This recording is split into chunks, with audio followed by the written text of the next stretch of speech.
In today's show, I'm going to be looking at rookies for fantasy basketball. Michael Bolton, he's here. Thanks, Josh. It's Michael Bolton here, and it's time for another episode of the Locked On Fantasy Basketball Podcast. Let's get to it. Let's get to it, indeed. You are Locked On Fantasy Basketball, your daily fantasy basketball podcast, part of the Locked On Podcast Network.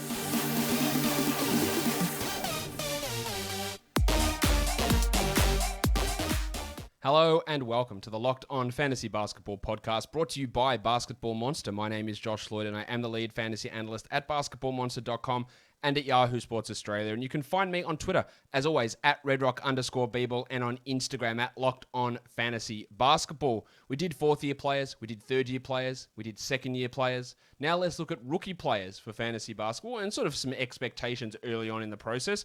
Reminder, hey, even by the time you listen to this, Basketball Monster will be open Monday, the 23rd of August, US time. I don't know exactly what time it'll be, but it will be open for memberships or projections. I've got a mock draft that we've already completed and written up over there on the site. All of our usual stuff will be coming, but that is open for the earliest we've ever had it open, 23rd of August. Basketball Monster memberships will be open, so make sure you are checking that. If you are here watching this on YouTube, hey, new setup.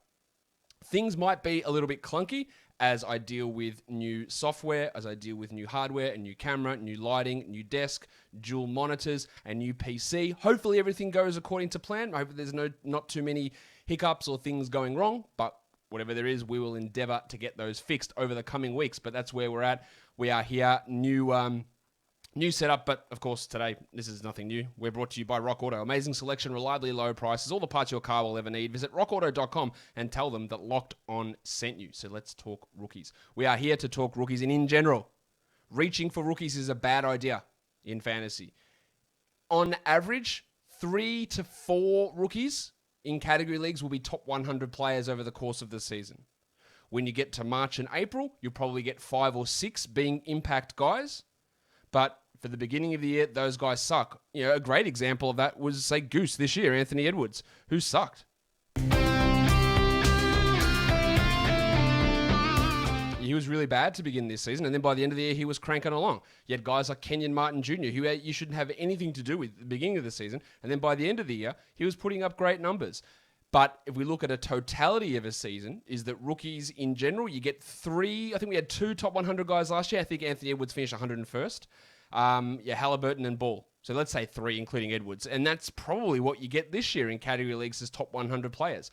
3 rookies, and then by the end of the year, we'll have 5 or 6 in the March-April period who will become relevant in that time frame. So reaching for rookies is usually, actually not, let's rephrase, absolutely every time is a bad idea. I will take rookies at certain points in drafts. I'm not adverse to, I'm just avoiding rookies at all costs. And I will understand that if I take someone at 80, I'm probably expecting 120 production for 2 months and then top 50 production for 3 months. But I'd be okay with doing that. But reaching for rookies is almost always going to be an absolutely terrible idea. So this is a star-studded rookie class for sure. I still think we probably get 3 to 4 rookies as top 100 players this year. Let's talk about those guys right now. And the first guy that I want to talk about is, of course, the number 1 overall pick, Cade Cunningham. Cunningham was picked number 1. Now, because I can't say what they did last year in fantasy or what their NBA numbers were, we've changed up the graphics here. Is Cunningham projected to be a better category league player or a better points league player? And I think when we're looking at him for this season, I think he's going to be a marginally better category league player. It won't be a big difference between the two, but that's sort of how I see him going. I expect him to be the starter at shooting guard next to Killian Hayes from day one. It is Dwayne Casey, so that could be a little bit different. But remember, Killian Hayes started day one last year. He didn't play starters minutes, but he did start day one. I expect Cunningham to be the starter. Is he draftable? Yes. ADP, we don't know yet because sites aren't open and we don't have that data at this stage. But I would expect, I think that there is a decent chance that Cunningham could be a top 40 player this season. I want nothing to do with him drafting him in the top 40. I think probably 60 to 80 is a reasonable range. In most cases, I'll probably avoid it because there's so much stuff that can go wrong. What if Cunningham plays 29 minutes a game? Probably unlikely, but what if he does? What if the assists just don't happen? What if the shooting doesn't work? What if he doesn't generate defensive stats, which he did at a pretty high level at Oklahoma State? All of those things are distinct possibilities for Cade Cunningham, and that might mean you've wasted a 5th round pick. Oh, I wouldn't take him in round 5, but you might have wasted a 5th round pick by selecting Cade Cunningham with that pick when there are other proven guys on the board who don't have the sexy upside that a Cade Cunningham does.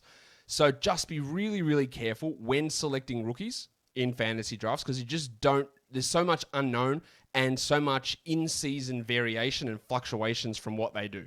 It is a real risk. I'm going to stress that multiple times. The next guy I want to talk about, Orlando.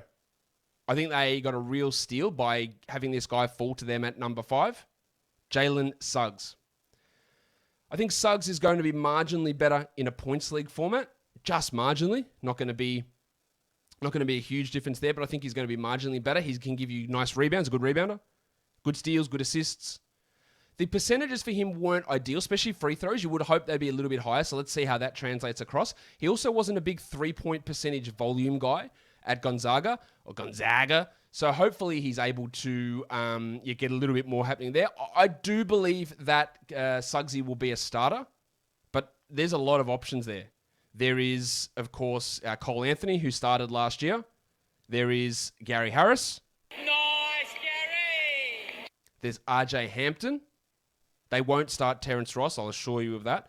And then there's Markelle Fultz, who also probably won't be ready for opening night.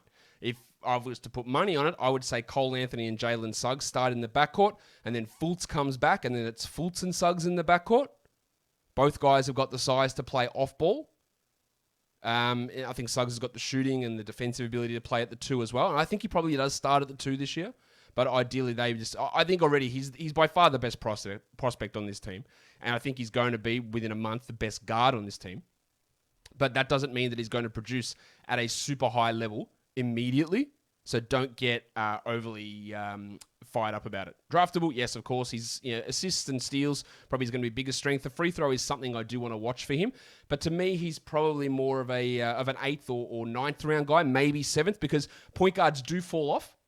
After these, after your first 4 or 5 rounds, it does become hard to find a really solid point guard. And if you are looking for assists at that portion of the draft, maybe Suggs is going to be your only option there. And it might completely blow up in your face. And I think there's a decent chance of that. Just a spoiler, in the mock draft that I did write up for Basketball Monster, I did take Suggs, I think, in the 80s. Maybe round 7, round 8, around that time. Just because I wanted to get another point guard and I wanted assists. And there was just nothing else around.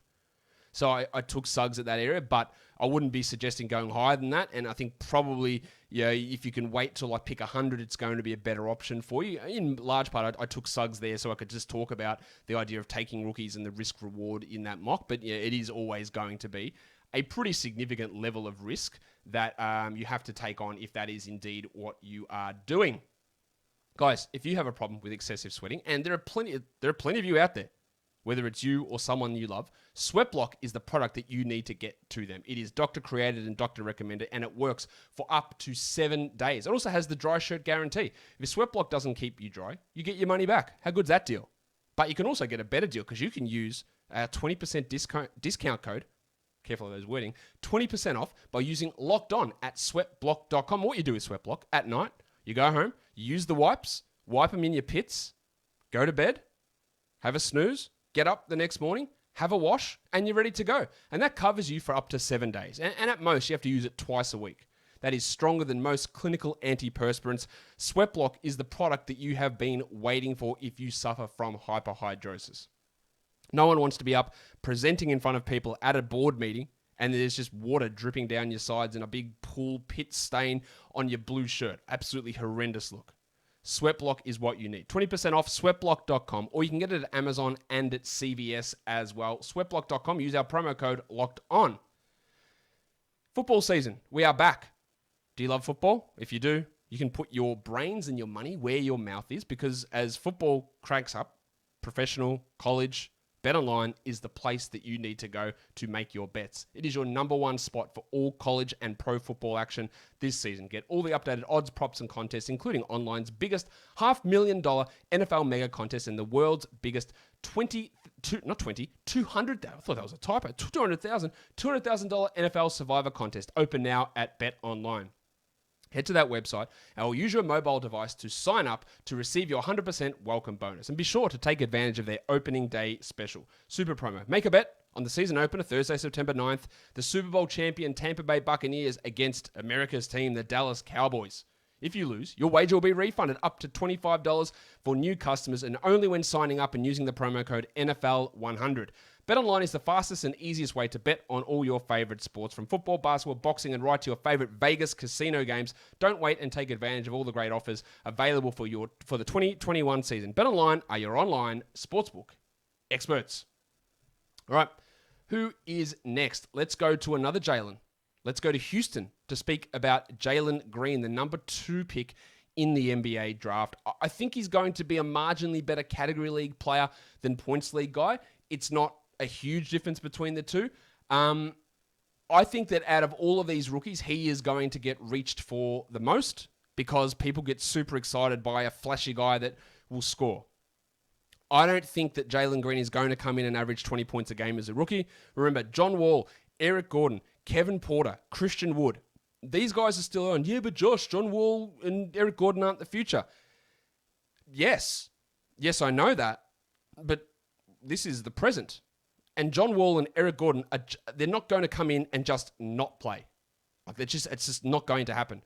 Steven Silas is not going to come in and go, Johnny, my guy, can you just sit down there like Al Bundy, your hand down your pants and watch all season? That'd be great. John's going to go, Steve, and your kids, cover your ears. Steve, respectfully, fuck off. I'm playing. That's how this is going to work. So Green will have stretches where he averages big scoring. But I think part of my issue with Jalen Green's fantasy game is, what else? Eventually, he's going to become a 20-point per game scorer. I feel pretty good about that. He's going to hit some threes, but is there enough assists, rebounds, steals? Is the field goal percentage going to be high enough for that not to be a significant negative? Will he just be like what Anthony Edwards was last year, which was, for the first 3 months, shithouse? Like, not useful at all for fantasy. I worry a little bit about that for Jalen.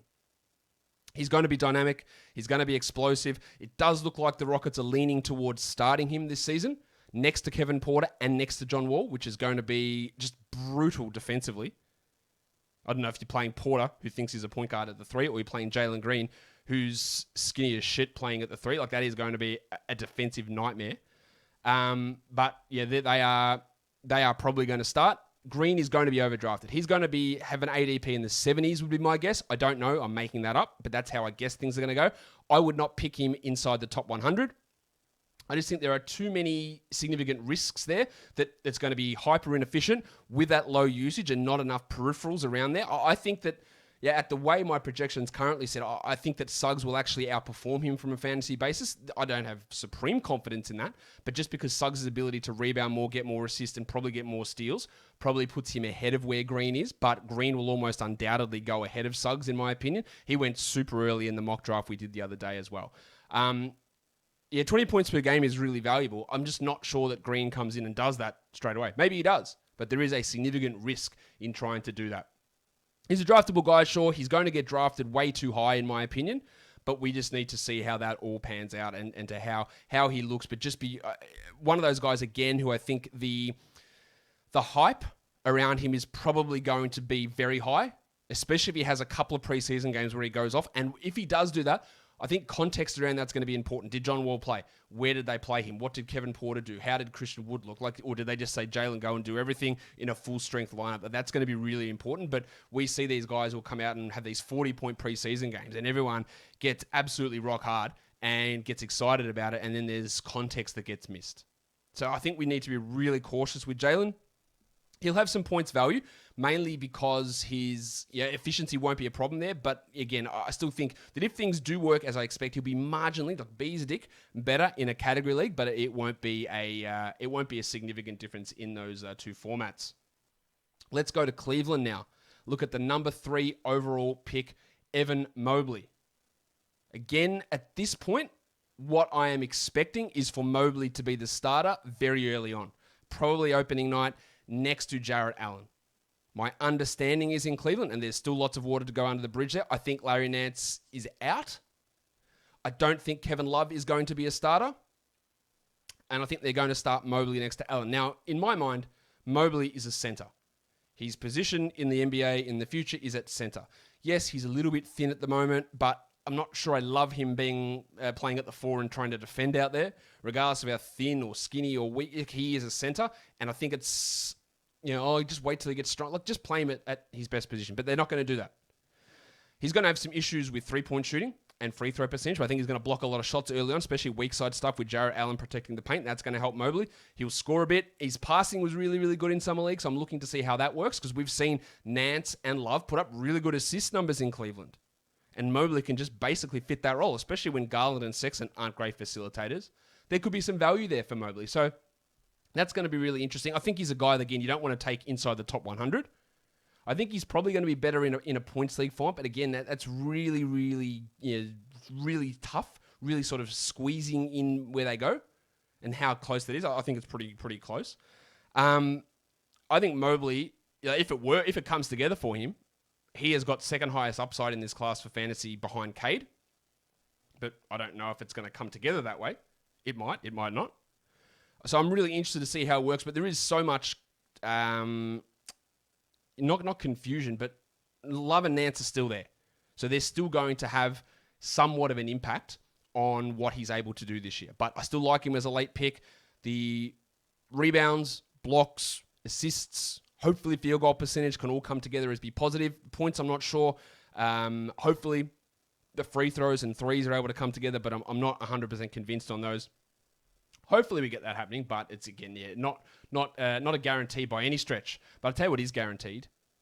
This episode being brought to you by Rock Auto. With the ever-increasing numbers of makes and models for cars, it's now impossible for your local chain auto parts store to stock all of the parts that you need for your car. Why would you endure often pointless and seemingly intimidating questioning from the bloke behind the counter when you could just access rockauto.com on the computer that literally sits in your pocket wherever you go on your phone? Save time, save money when using Rock Auto. There's no reason to spend 30, 50, 100% more on these parts from a chain store or a car dealership.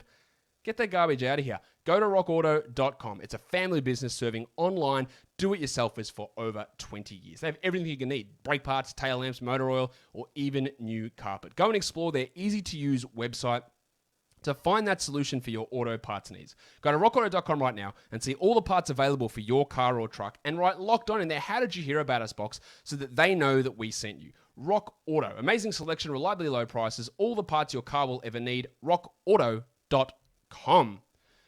Okay, we're getting towards the end because, again, when we talk rookies, there's not huge amounts of those guys who are going to be valuable for fantasy.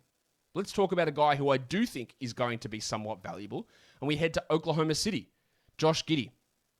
Now, we saw Giddey play for 5 minutes in Summer League, so I think his name goes out of people's minds a little bit. Once we get to the end of a fantasy draft, it's really tough to find assists, as I've mentioned already. Giddey could average 5, 6, 7 assists this year. I think that he is going to be the starting point guard for this team really early on. Their other option is the Salt Flake, Theo Maledon. Shai Gilgeous-Alexander is going to play at the 2. There's Ty Jerome. But really, are you banking on Maledon or Jerome to be your starters moving forward? No, you spent the 6th pick on this bloke to be that guy.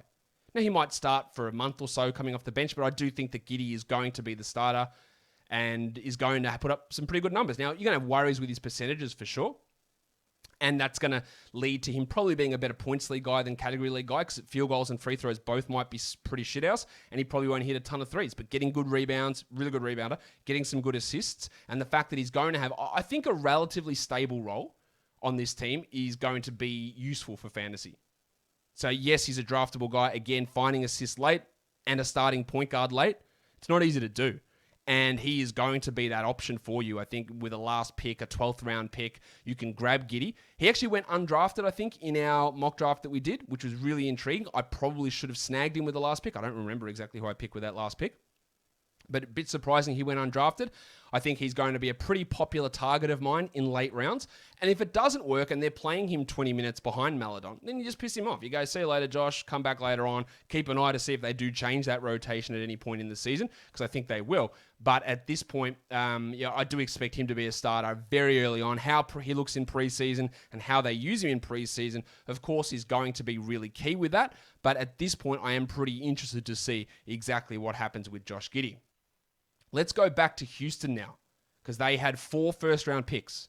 I think 2 of them are going to have some value this year. Now, if I said that Jalen Green is at risk of being overdrafted, I think this bloke also is. Now you know that I love him. ALPEREN ŞENGÜN. In my last mock draft, I actually had him at number 4.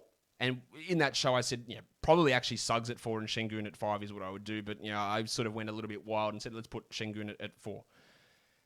He went to 16 in the draft, which is insane in my mind. But again, looking at this Rockets team, Christian Wood is going to start, and I believe Daniel Tice is going to start. I think ŠENGÜN will probably come as the first big man off the bench and play 20 minutes a night. He was really good in Summer League. He blocked a shit ton of shots. He hit some threes. He rebounded well. He scored well. He looked really good. I just don't think there's going to necessarily be enough minutes for him right out of the gate to be that impactful guy. I don't think that he's a draftable player. I think that Cunningham, Suggs, Mobley, Green, GIDDEY, those 5 guys probably all should get drafted. And you could even say that the GIDDEY and Mobley, maybe they're not draftable guys. They probably are, but maybe they're not. ŠENGÜN is going to get drafted, and some people are going to reach into pick 11 or round 11, I think. That they'll go there that high with him. I wouldn't, just because I don't see a 26-minute-a-night path straight away. Because not only is there Wood and Tice, there is also Kenyon Martin Jr., who could play power forward. There's the wild thing, Jae'Sean Tate, because if they're starting Green, Porter, Wall, then Tate's going to have to play at the 4 as a reserve 3 and 4. There's the Daniel House Jr., who I don't think is very good, but the Rockets like him, so he's going to get minutes at the 3 and the 4. Wood, Tice. There's Usman Garuba, who I don't think is going to play a huge amount, actually, but there's a lot of players in that front court. Tate, House, Martin, Wood, Tice, ŠENGÜN. Now, I think ŠENGÜN's really good, and I love the pick for the Rockets, and I would love to see them develop him next to Wood. And I think this is one of those ones, by the time we get to March, ŠENGÜN will be playing 25 a night and will be a must-roster player. I just think for the first 3 months, he might play 16 minutes a night, and it's just not going to be worth a while. So it is one to watch as to where he ends up in the rotation and what they do, because if they don't actually start Tice, that actually hurts ŠENGÜN significantly, because it means Tice is the backup center, and ŠENGÜN moves to 3rd string. And then he might not even play every night. If they decide to start Tate at the 4 and not Tice, with Wood at center, then that's a real blow to where ŠENGÜN's value could end up. Let's go to Toronto. Scottie Barnes. The Scottie Barnes hive is very, very active on YouTube. We're all well aware of that. People telling me he's guaranteed the best player in this class. He's going to be a superstar. The Raptors don't miss, all that sort of stuff. They do miss. Masai's great. I love him. He's the best executive in the league, but they do miss at times. And Scottie, again, Raptors fans, I know you're going to kill me here. He had some really good games in Summer League. He had a couple that were pretty disappointing. Now, I think there is a chance that he starts to begin this season because Pascal Siakam is likely out. But then when Siakam comes back, he moves to the bench. They could also decide that they're going to start Boucher at the 4 instead of Barnes. But there's a lot of ways they can go. They could go with Fred VanVleet and Goran Dragic in the backcourt, Gary Trent at the 3, and then OG Anunoby at the 4. But what about scarves? OG. Balenciaga Stop ones. OG. You better stop OG. They could play Barnes at the 4 and OG at the 3 and have Dragic or Trent coming off the bench. They could start Malachi Flynn. They could start Boucher and Birch together. They could start Boucher and Achua together. There's a lot of different rotation things there. And Barnes has got such significant weaknesses in his 3-pointers, his field goals, and his free throws that I'm not... And he didn't have great steal and block numbers in college. They had some really big block games in Summer League. That to me, he's not a draftable guy, and I project him to come off the bench more than he starts this season, unless there's just significant injuries. Say OG and Siakam are down, then he will start. But opening night, I think he's probably a 50-50 to start, and then Siakam comes back and he definitely moves to the bench. Or they could go in one of those other directions that I mentioned and start Boucher or start Trent and Dragic and VanVleet all together. He is going to be, again, because people love this guy, especially Toronto people, they are going to overdraft him. He's going to get drafted, and I wouldn't be drafting him in most situations. Again, there are just too many downsides to his game, plus minutes and role uncertainty in this coming season. And the last rookie that I'm going to talk about is another one in Orlando. They've already had one guy here. FRANZ Wagner. At this point, I imagine Wagner is the backup 3 and 4. Terrence Ross gets minutes at the 2 and the 3, and we get Truma Akiki and John Isaac starting if Isaac is ready to go to begin the season. Wagner's got an ability to get steals and blocks and assists and be an okay rebounder with okay percentages and not great threes and not great scoring. To me, he's like a below-average Rudy Gay, Rudy Gay used to be one of those guys in fantasy that every category, he would just hit sort of averages. Z scores of 0 across the board. And Jason Tatum was that for his first couple of years as well. I think Wagner's going to be the guy that's sort of half a standard score, or negative 0.5 standard score below every category, or -1. Sort of really rock solid across all categories, but not pushing to a higher level. I don't think there's any way that you're drafting Wagner. I think he's a better category league guy than a points league guy because the volume's not really his thing. It's steals and blocks and assists, and with some okay percentages, that works better for category leagues. But he's not going to be a draftable guy, even though he was the number 8 overall pick. Now, other guys we can talk about here in terms of other rookies. I don't think that John Kuminga, I don't think that Trey Murphy or Chris Duarte or Bones Highland or Davion Mitchell or Moses Moody. When you look at Moses